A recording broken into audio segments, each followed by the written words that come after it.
Hello student, welcome to I science. आज का जो मेरा नीट का जो मैं क्वेश्चन है वीडियो में वो 2016 का क्वेश्चन है। चैप्टर है आपका वेव ऑप्टिक्स और कंसेप्ट जो यूज हुआ आज के टॉपिक में वो है इंटरफियरेंस ऑफ लाइट, जहां पे इंटेंसिटी पे क्वेश्चन है। चलिए स्टार्ट करते हैं हम लोग। क्वेश्चन डिस्कस करूंगा, उसके बाद में आपको कुछ टिप्स दूंगा कि कैसे आप अपना एग्जाम में नीट में स्कोर कर सकते हैं या स्कोर इंप्रूव कर सकते हैं फिजिक्स। चलिए पहले देखते हैं क्वेश्चन। तो क्वेश्चन है the interference pattern is obtained with two coherent light sources of intensity ratio n।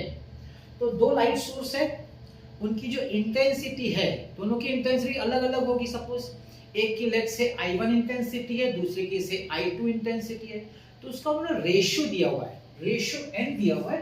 मतलब उन लोग ये बोल रहे हैं कि I1 upon I2 is equal to n।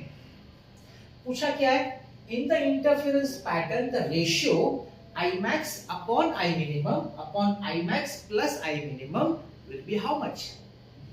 अब हमको सबसे पहले तो इंटेंसिटी का फॉर्मूला मालूम होना चाहिए। अगर दो लाइट वेव्स है और अगर उनकी इंटेंसिटी I1 I2 है तो रिजल्टेंट इंटेंसिटी का फॉर्मूला क्या है। तो एक्चुअली जो इंटेंसिटी का जो फॉर्मूला होता है वो एम्पलीट्यूड से आता है। आप जानते हैं एम्पलीट्यूड, अभी लाइट आपका इलेक्ट्रोमैग्नेटिक वेव है, ट्रांसवर्स वेव है, उसमें क्रैश और ड्रॉप होता है कि नहीं। तो सपोज मैं सिर्फ डिस्कस करता हूं, उसका थोड़ा सा बैकग्राउंड बता देता हूं, मैं हर जो लेक्चर में करता हूं डेफिनेटली। तो सपोज आपके पास दो लाइट वेव्स है, एक का एम्पलीट्यूड A1 है, दूसरे का एम्पलीट्यूड A2 है। जब इनमें इंटरफेरेंस होता है तो आपको डेरिवेशन हुआ होगा, आप लोगों ने डेरिवेशन किया होगा जहां भी आपने पढ़ाई किया होगा। तो वो जब दो वेव्स इंटरफियर करते, ओवरलैप करते हैं या सुपर इम्पोज करते हैं, तो उनका जो रिजल्टेंट एम्पलीट्यूड होता है उसका फॉर्मूला होता है a square is equal to a1 square plus a2 square plus 2a1 a2 cos phi। अब ये phi क्या है? phi है फेज डिफरेंस। आप जानते हैं फेज डिफरेंस, दोनों वेव्स कैसे सुपर इम्पोज होते हैं, कैसे इंटरफेरेंस करते हैं, उनका क्रैश से होता है, ट्रफ से होता है, कि क्रैश ट्रफ से होता है, किस तरीके से ओवरलैप होता है, तो उसके बीच में फेज डिफरेंस होता है, वो डिनोट करता है बाय फाई। अब आप बोलेंगे सर क्वेश्चन तो इंटेंसिटी का है, आपने एम्पलीट्यूड की बात की। मैंने एम्पलीट्यूड इसलिए बात की क्योंकि जब एम्पलीट्यूड मालूम होता है उसके बाद पता चलता है हमको कि इंटेंसिटी जो है वो एम्पलीट्यूड स्क्वायर को प्रोपोर्शनल है। इंटेंसिटी जो होती है लाइट की वो एम्पलीट्यूड स्क्वायर को प्रोपोर्शनल होती है। अगर वो प्रोपोर्शनल है तो फॉर्मूला इंटेंसिटी में क्या बन जाएगा, I is equal to I1 plus I2 plus 2 root I1 root I2 cos phi। तो इस तरीके से हमको फॉर्मूला इंटेंसिटी का मिला, रिजल्टेंट इंटेंस। जब भी दो वेव्स इंटरफेयर करेंगे, सुपर इम्पोज करेंगे, तो उनका जो इंटरफेरेंस का जो फॉर्मूला बनेगा रिजल्टेंट इंटेंसिटी का, वो ये फॉर्मूला बनेगा। ठीक है, अब ये एक बात पता चल गया। अब बात होती है मैक्सिमम मिनिमम कब होगा। अब मैक्सिमम इंटेंसिटी का मतलब क्या, एकदम ब्राइट, उसको कई लोग बोलते हैं कंस्ट्रक्टिव इंटरफेरेंस। और मिनिमम इंटेंसिटी का मतलब क्या, एकदम डार्क, जिसको बोलते हैं डिस्ट्रक्टिव इंटरफेरेंस। क्या आप जानते हैं कंडीशन कि किस समय कंस्ट्रक्टिव इंटरफेरेंस होता है, मतलब ब्राइटनेस एकदम शार्प आपको एकदम ब्राइट दिखेगा या एकदम डार्क दिखेगा, टोटल डार्क इंटेंस मिनिमम में। क्या आपको कंडीशन मालूम है? तो देखिए मैक्सिमम इंटेंसिटी जिसमें एकदम हम बोल सकते हैं कंस्ट्रक्टिव इंटरफियरेंस, ठीक है, वो कब होता है, जब फाई जो होता है ना वो जीरो होता है। फाई जीरो तो कोई भी फेज डिफरेंस नहीं होना चाहिए। जैसे कि क्रेस्ट के साथ ओवरलैप हो गया दोनों वेव्स का, या ट्रफ के साथ ओवरलैप हो गया, तो फेज डिफरेंस जीरो होता है। या फिर कोई बोल सकता है कि मल्टीपल ऑफ 2 पाई, वो भी चलेगा, लेकिन हम लोग बेसिक समझ लें, फेज डिफरेंस जीरो। तो अगर यहाँ पे जीरो हो गया तो उसको हम बोलेंगे आई मैक्स, समझ करके रखिए। तो ये जाएगा I1 plus I2 plus 2 root, मैं I1 I2 को एक ही में डाल देता हूँ, I1 I2। अब ये cos 0, what is cos 0? cos 0 1 है, दिस इज 1। तो ये फॉर्मूला क्या बन गया, root I1 plus root I2 the whole square. ये आपका बन गया I मैक्स का फॉर्मूला। अब मैं बात करता हूं मिनिमम इंटेंसिटी। भाई मिनिमम इंटेंसिटी कब होगी? मिनिमम इंटेंसिटी को हम बोलते हैं डिस्ट्रक्टिव इंटरफियरेंस। अब ये कब होता है, जब आपका जैसे क्रेस्ट जो है ना वो ट्रफ के साथ ओवरलैप हो गया, या ट्रफ क्रेस्ट के साथ ओवरलैप हो गया। अभी क्रेस्ट और ट्रफ में फेज डिफरेंस कितना होता है अगर आप जानते हो तो पाई होता है, पाई। तो वहां पे जो फेज डिफरेंस होता है पाई होता है। अब cos पाई का वैल्यू कितना होता है, cos पाई का वैल्यू -1 होता है। तो आपकी जो मिनिमम इंटेंसिटी हो जाएगी, मिनिमम इंटेंसिटी वो होगी I1 plus I2 plus 2 root I1 I2 into cos pi. अब cos पाई जैसे मैंने -1 होता है तो यहाँ पे हो जाएगा -1। तो फॉर्मूला क्या हो जाएगा, root I1 minus root I2 the whole square. I hope you got it. क्योंकि माइनस आ जाएगा ना तो a minus b the whole square का फॉर्मूला हो जाएगा और यहाँ a plus b the whole square का फॉर्मूला हो गया। ठीक है ना। तो इस तरीके से हमको I max और I min मिला। अब ये हम यहाँ पे जो हमको रिक्वायरमेंट है उसे हम सब्स्टिट्यूट करेंगे। ठीक है, चलिए देखते हैं। तो क्या पूछा, I max minus I minimum upon I max plus I minimum। अब इसको कैसे सॉल्व करेंगे, तो I max में वहां से ले लेता हूं, है ना। Root I1 plus root I2 the whole square minus root I1 minus root I2 the whole square divided by root I1 plus root I2 the whole square plus root I1 minus root I2 the whole square. मैंने substitute किया है maximum minimum का value. अब इसको solve करना है। ऊपर वाला a square minus b square भी कर सकते हैं, लेकिन चलो मैं बेसिक फार्मूला जो अपना है a plus b the whole square और a minus b the whole square है कि नहीं, वो अप्लाई कर देता हूं। तो a square plus b square plus 2ab ठीक, minus a square plus b square minus 2ab upon same चीज लिखेंगे लेकिन माइनस की जगह प्लस लिख देंगे, इतना ही फर्क होगा। मतलब I1 plus I2 plus 2 root I1 I2, यहाँ पे माइनस की जगह प्लस आ जाएगा। I1 plus I2 minus 2 root I1 I2। ठीक है, अब बताइए क्या कैंसिल होगा। देखिए I1 माइनस I1 कट जाएगा, I2 माइनस, क्योंकि माइनस है ना तो कट जाएगा। अब ये प्लस 2 है, ये माइनस माइनस प्लस 2, तो 2 प्लस 2 4 हो जाएगा भाई। 4 रूट I1 I2 अपॉन यहाँ क्या कटेगा, यहाँ पे प्लस 2 रूट I1 और माइनस 2 रूट I1 कटेगा। I1 plus I1 is 2I1 and I2 plus I2 हो जाएगा 2I2।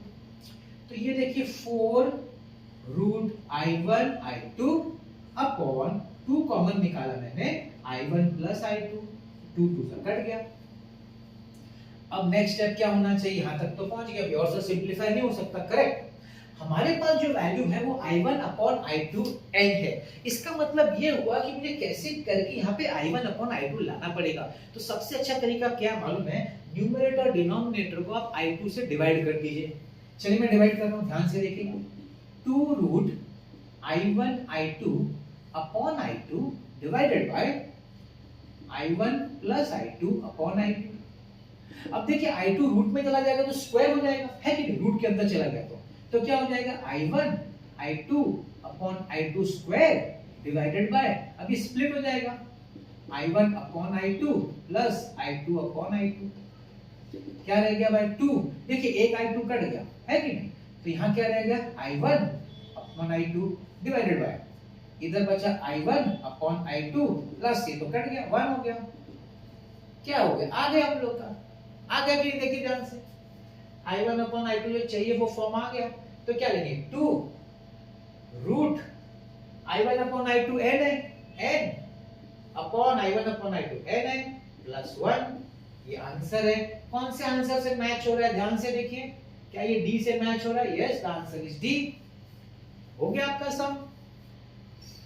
तो थोड़ा सा मैंने आपको बैकग्राउंड सिखाया, इंटरफेरेंस का ज्यादा तो हम लोग नहीं सिखा सकते, लेकिन थोड़ा सा सिखाया मैंने बैकग्राउंड, जिससे कि आपको समझ में आए कि फॉर्मूला कैसे अप्लाई होता है कि नहीं।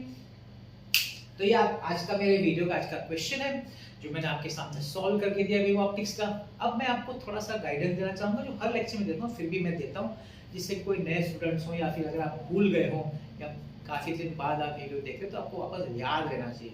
वो चीज हमेशा मैं चाहता हूँ कि दिमाग में रहे, बाहर नहीं निकले। क्या है, आपको 3 काम करना है। अगर आपको फिजिक्स या कोई भी सब्जेक्ट में, चलो अभी फिजिक्स की बात कर रहा हूँ, अगर आपको एंट्रेंस में आपको अच्छा मार्क्स लाना है, बहुत ही अच्छा मार्क्स लाना है, तो 3 ही काम करना है।